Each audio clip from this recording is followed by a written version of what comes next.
اعوذ باللہ من الشیطان الرجیم، بسم اللہ الرحمن الرحیم۔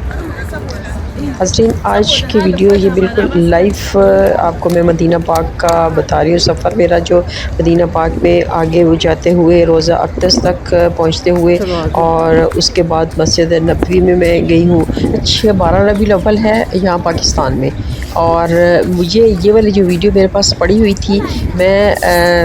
کچھ دن پہلے میں جب مدینہ پاک گئی ہوں تو میں نے یہ ویڈیو بنائی تھی، کیونکہ جب آپ جاتے ہیں وہاں پہ ایک تو ہمیں اپنے اللہ تعالیٰ کے ساتھ، یا جب ہم پیارے آقا کے پاس جاتے ہیں تو ہمیں ان کے ساتھ ایک پراپر ایک عقیدت کے ساتھ جانا چاہیے۔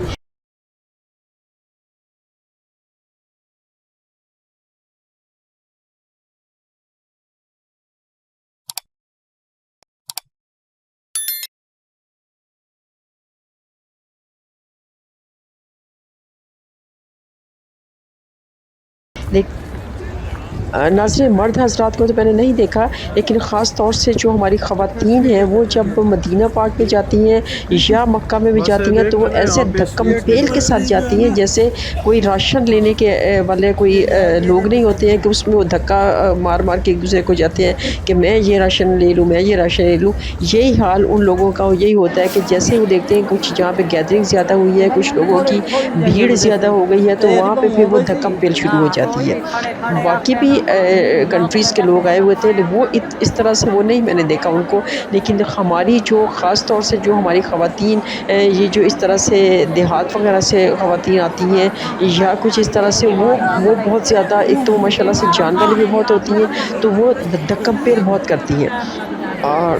حجر اسود کو چومنے کے لیے اور حتیم میں جگہ حاصل کرنے کے لیے لوگ بہت زیادہ دھکم پیر کرتے ہیں۔ تو ہم لوگوں کو بہت احتیاط کرنی چاہیے۔ جب بھی آپ لوگوں کا چکر لگے، اللہ تعالیٰ آپ کو موقع دے، تو آپ لوگ اس چیز کا بہت خیال رکھیے۔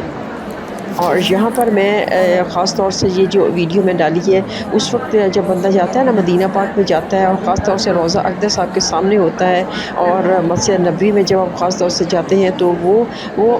آپ کے سامنے، آپ کے میں وہ لفظوں میں وہ سچویشن بیان کرنا بہت مشکل ہوتا ہے، تو آپ خاص طور سے اپنے آنسوؤں کے اوپر قابو نہیں رکھ سکتے۔ تو میں نے وہاں پر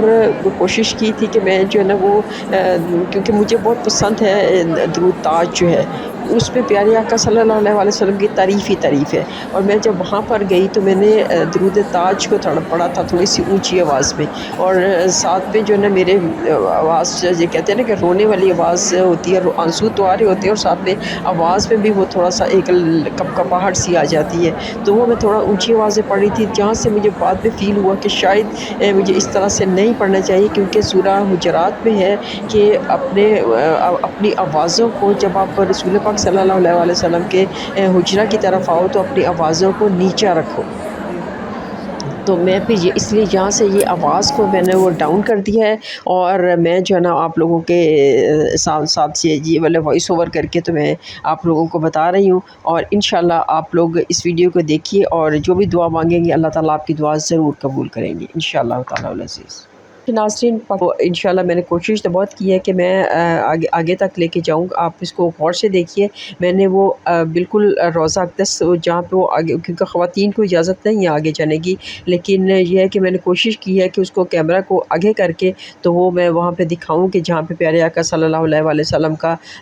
جو ہے نا وہ روضہ اقدس ہے، اس کے